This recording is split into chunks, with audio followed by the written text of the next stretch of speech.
The election of 1800 set two precedents in American history. It was the first election in which the press played a big role. And for the first time in presidential politics, power was peacefully shifting from one political party to another. In this highly contentious election, the founding party of the nation, the Federalists, had been defeated, and the popular leader of a new political party was moving into the White House. Number 3, Thomas Jefferson, Democratic Republican, 1801 to 1809, 58 years old, from Virginia. Thomas Jefferson was the first president inaugurated in Washington. On the day of his inauguration, Thomas Jefferson walks to the unfinished Capitol to deliver his inaugural address. In one of the most important statements ever made by a president in any inaugural address, he tells the assembled group, "We are all Federalists. We are all Republicans." But Jefferson did not intend to follow the Federalist model for the presidency. Jefferson believes that his election was virtually a second revolution. He thought the government was going down a very bad path under the Federalists. He thought he'd saved it. Jefferson believed the Federalists had put too much power in the central government. He vowed to reverse that. Well, it's the old adage, of course, a Jeffersonian adage, that government is best which governs least, except when you're elected to office. He was a remarkably casual man who sometimes greeted guests in his slippers. He was also eccentric and secretive. Such was the self-styled character of Thomas Jefferson. Jefferson viewed himself and presented himself as a man of the people. Somewhat ironic, again, because here is Mr. Jefferson, who lives in perhaps the most elegant home in all of America, Monticello. He's hardly a man of the people. But on the other hand, he has this ability to connect and to make this pretense, to make this image of this Democrat with a small d. To help spin this image, Jefferson adopted a casual tone for protocol and official behavior at the president's mansion. It was said that if you went to the White House, quite often Mr. Jefferson himself would open the door. Jefferson also ended the formal state dinners established by Washington and continued by Adams. Instead, he hosted informal supper parties, where guests could sit anywhere they pleased. Even at the same time that Jefferson is symbolically downgrading the office, he is using it very effectively, and he calls the tune. President Jefferson was a quiet but effective manager who preferred working in the privacy of his office than in the public eye. He does not give his annual messages to Congress as speeches in person. He doesn't do that. He sends them written messages instead. He did not like to give public addresses. He was not a good public speaker. He had a very, very soft voice, apparently. But he was definitely a brilliant and cunning politician. He is brilliant at using power in a way that people don't know that he's using it. This was especially true with the press. Jefferson handled the press very, very well. He understood the importance of the press. The press, however, didn't always give him a free pass. In 1802, a tabloid writer of the day reported Jefferson's alleged affair with Sally Hemings, one of his slaves. He's mentioned by name by James Callender, and that's the first time Sally Hemings' name appears in the newspaper. Freud would have a field day with this. Sally Hemings is the half-sister of Martha Wales Jefferson, who was Jefferson's wife.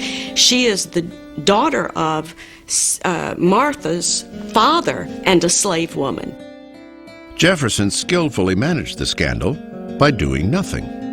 Thomas Jefferson never responded to any allegations, any accusations of his relationship with Sally Hemings or with anyone else. Jefferson simply ignored it. Early spend control from a master politician. I mean, if more people could follow that prescription, people wouldn't get into the trouble that, they get into by talking too much. Jefferson never talked about anything that he didn't want to talk about. The defining moment of Jefferson's presidency was his expansion of executive power to make the Louisiana Purchase, the mega deal of the 19th century. It more than doubled the size of the United States for a mere $15 million. This is just a bargain. But he doesn't know whether it's constitutional for him to do this. In fact, he rather thinks it isn't. Had he been true to his principles, he never would have done it. Not only did he do it, but he used Alexander Hamilton's system of finance to fund it, a system he had publicly opposed for 15 years. In effect, Jefferson did a complete political 180. Because of this, the Federalists attacked him. They hammer him with this. The argument is, you are the one who's been worried about the federal government doing too much and taking on too much power. Well, here you've grabbed a third of the continent and you're proposing to rule it by military governors. Doesn't that look like big government to you? Ignoring his critics, Jefferson also authorized a secret exploration of the territory, the Lewis and Clark Expedition. It would eventually be regarded as an epic American adventure.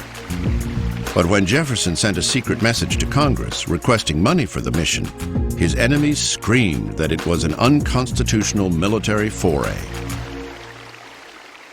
So Jefferson, the man who supposedly loved small government, is a president who dramatically expands the power of the federal government. That, of course, is a tradition in our presidency. In 1804, Thomas Jefferson was overwhelmingly re-elected. Yet he found little joy during his second term. Jefferson is a very sensitive man. He hates the criticism that he gets. And his second term becomes hell to him. He feels as if he's in prison. I think Jefferson's greatest shortcoming in office was his inability to deal with the rising international crisis. That crisis was the escalating war between England and France. Jefferson believed that America need not be involved with Europe, that somehow it was possible for us to ignore the world beyond us and to deal only with an interior America. The problem was American merchants were trading with England and France. That infuriated both sides. Acting impulsively, Jefferson issued the Embargo Act of 1807, stopping all trade with all foreign nations. What a foolish solution to a problem. Doesn't want to go to war with France, doesn't want to go to war with England. And so instead of making a decision, he says, okay, we're not going to trade with anybody.